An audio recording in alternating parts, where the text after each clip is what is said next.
welcome back to my channel. So for today's video, I thought I'd just do my makeup because I've run out of ideas. No, I've noticed a few people saying recently that they like my makeup, so I thought I would just give you a little updated routine. My skin is already moisturized and all that kind of stuff. So I've changed my routine a little bit recently. Not changed, just changed the products, I guess. I was getting fed up of cakey makeup or looking a bit too made up, so I've changed over to Glossier. This is the Perfecting Skin tint. You're meant to just use your fingers with this, but I don't really like doing that. So I get a beauty blender that looks like this. Which, this is so sheer and lightweight that the beauty blender is probably sucking up the majority of it, but I'm kind of just doing the foundation so that my concealer has a base to sit on, because I think that the concealer is really good. I have 45 minutes to do this, film a different video, that's it really, and then I'm gonna go for a dinner with a friend who I've not seen since it was legal to see friends and you could go inside restaurants, whenever that was, like last year, that was the last time I saw them. So, as you can see, the coverage is very, very, very minimal. That's kind of the point. It's enough to reduce like some of my redness. And then I get this, the Glossier Stretch Concealer. And I really, really, really like this. And then with this end of the Beauty Blender, kind of do that until it's coating and then go in.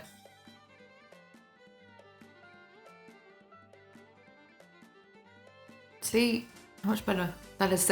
The concealer is actually something that I would definitely buy again from this brand. The foundation, maybe, maybe not. I don't know. I feel like you have to experiment quite a bit with what skincare to put on underneath with these, because otherwise, like, it can go all not squiggly. You know, when it goes all like kind of bally because something silicone in beauty I don't know.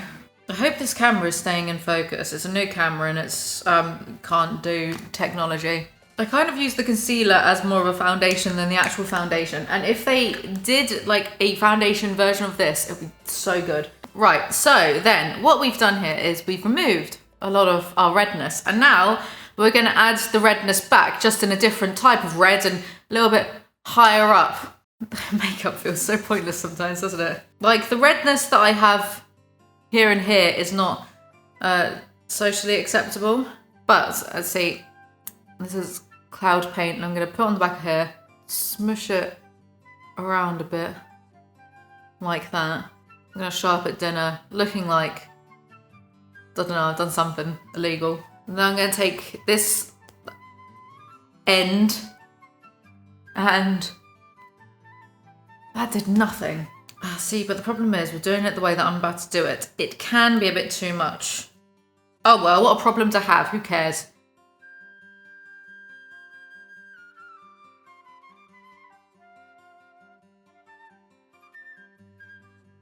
Then I'm going to use this powder. I like this powder, but I think this fucking thing that you need to get the powder out of is ridiculous, because you can't tip it into this, right, because it's shaped like that, so you'd have to, that'd be daft. You have to kind of like do that, but I feel it doesn't pick up enough powder most of the time.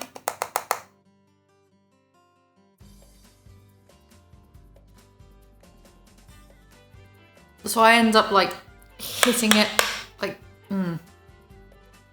Right, so here's something that I wanted to make a video about,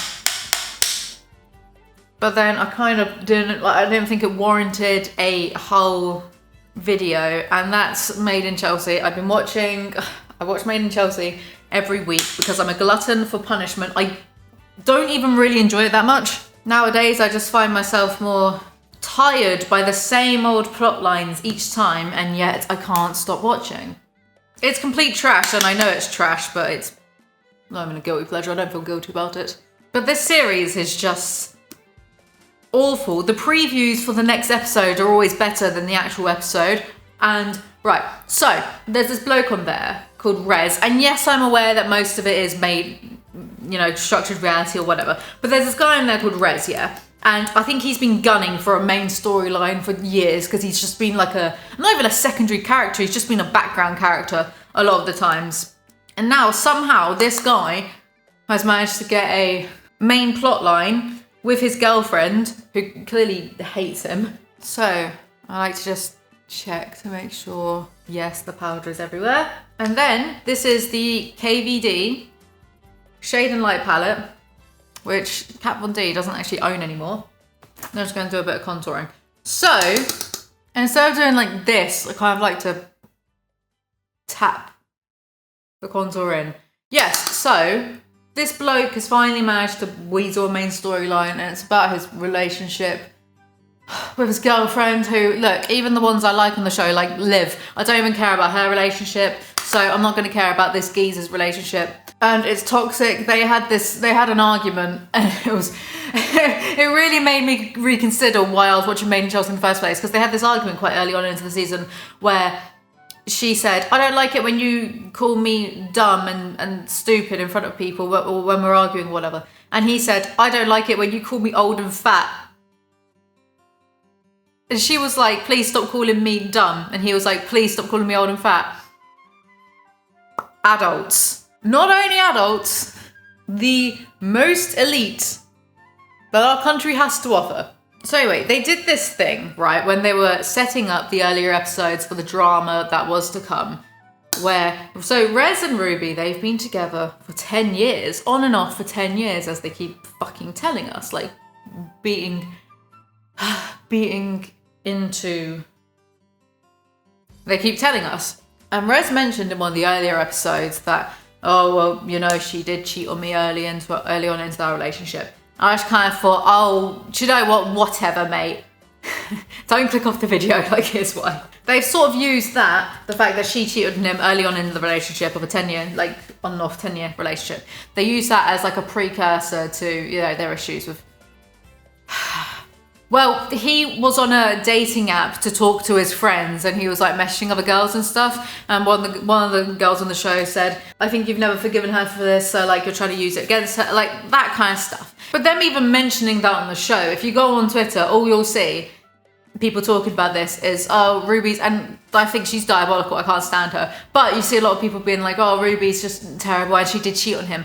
And it's like, here's the thing, I don't condone cheating in any way, shape or form.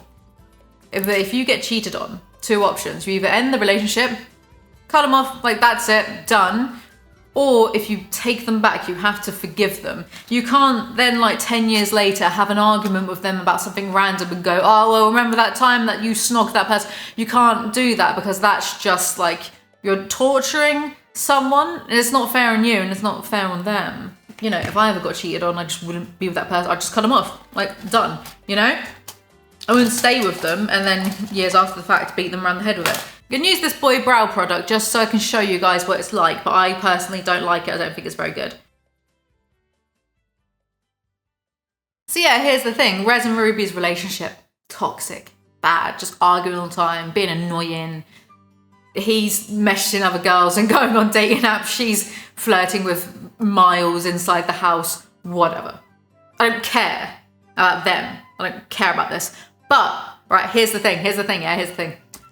So, they've been together on and off for 10 years. As they keep telling us. Ruby's 25 at the time of the show being filmed. And Rez is 33 at the time of the show being filmed. 25 minus 10 equals illegal? Oh yeah, she cheated on you early on in the relationship, did she? How early on was it? When she was 16 and you were 24? Was she acting immature and you know, childish? Because, well, I think I know why she might have been immature and childish. And I'm not the only one that has noticed this. Several people have, like it's on Twitter under like the Made in Chelsea hashtag, etc. And I genuinely think that like Rez or Ruby, well Rez really, because he's the one that's going to need to defend himself from this, should try to like, I don't know, maybe be a bit more precise. Like, even if she was 15 and 24, 15 and 23 is illegal. But even if she was 16 and he was 24 when they got together. That's still like, that's really fucking weird. When I was in school, when I was 15, when I was 15, one of our friends was going out with someone in their 20s, and, you know, we thought it was a bit weird, but we didn't understand, like, the massive ethical dilemma of that at the time. And when you're a teenage girl, it's a bit cooler to go out with, you know, older guys because they're more mature, whatever that means. So really, it's up for the older party in the situation to be the adult and be responsible and not date fucking teenagers. Jesus Christ. Right. I don't know how they look on camera, but I don't really like that product. I don't think it's very good. Now, for the highlighter, I'm going to be using the Ofra Steph Tom's collab Milk and Cookies highlighter because I think this is really good. And it smells fantastic. So yeah, made in Chelsea this season. Bad, waste of time, and possibly incriminating. Right, I'm going to use a lot of this actually. Also, I think in the last time I did one of these, or some sort of get ready with me chatting, excuse me, that kind of thing. I think I blathered on about how much I love this TV show called People Just Do Nothing. If you follow me on Instagram, you might see, or you might know where I'm going with this. Right, I love Corrupt FM. They're like this fake pirate garage radio station in the show, and they've done like as a group, they're kind of like a spoof parody comedy group, that kind of thing, right? And they've done like this Corrupt FM podcast, and it is so fucking funny. It has really cheered me up when I've been in a bad mood. It's so good. I think those guys are fucking hilarious. I think they're so talented at what they do. And I especially love MC Grinder. Now, my boyfriend is actually the one who got me onto the show. Not onto it, I wasn't in it, but got me onto watching it, right? Because he was the one that... What is going on? Okay, I'm going to use the Urban Decay All Nighter setting spray before I put on my mascara, because I don't like putting on your mascara, then doing this and then getting like droplets or whatever, because I'm too impatient that my mascara dry naturally. So yes, my boyfriend got me watching it because he said, and I quote, that sometimes, that I added in the sometimes, you act like MC Grinder, and I'm choosing to take that as a compliment. I got a few of my mates to watch it as well, and they kind of agreed. They're like, yeah, you are a bit like MC Grinder. Don't know what it is. So anyway, the other day I was on a train. Who was in my carriage and walked by? MC Grinder, right? But it was hot. The train had been like crappy and delayed. It was stuffy. So I didn't say anything, didn't do anything. I was kind of like, oh, okay, that's cool. That's MC Grinder. And, you know, then later on I regretted it and put something on Instagram. Like, why the fuck didn't I just say, you know, Corrupt FM is hilarious? I just kind of thought, you know, train's been delayed, train's been shit, it's hot and stuffy. I don't want to be inconsiderate. I don't want to be annoying. I don't want to, you know what I mean? He might not be having a good day. I regretted it later on. And here's the thing. Me, 5 years ago, wouldn't have given a fuck. I'd have gone straight up to him and probably just started blathering on about how great I am. So that's not totally what I did to a mainstream TV comedian once when I met them. And then when no, I shouldn't say this. They're not going to watch this video, don't matter. Then when I met, oh God. It's so cringe. I was just so arrogant about myself. I just started going on about like how, yeah, I'm going to do comedy, and I'm like, really, what? It was embarrassing. It was genuinely, I thought it was just funny at the time because I was young and early 20s and stupid, right? Oh, this is the Urban Decay Perversion mascara. And then a year or so later, I bumped in to said comedian again. They recognised me, not where from. So I just made up something else so they wouldn't remember, oh yeah, that's that crazy person who was arrogant and started talking about themselves. And I was sober, I might add, the first time round.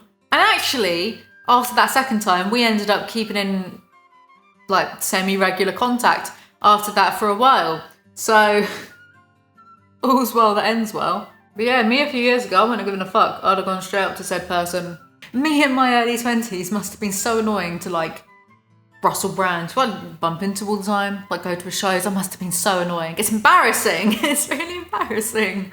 I ever saw him again, I'd apologise, be like, I don't know what I was thinking. I just kind of like idolised you way too much. You're just a human. In fact, you know what? I'm funnier than you. See, no, that's where you go wrong. Maybe don't do that to celebrities. Well, you know that thing that is your profession and has been for 20 plus years? I reckon I could do it better.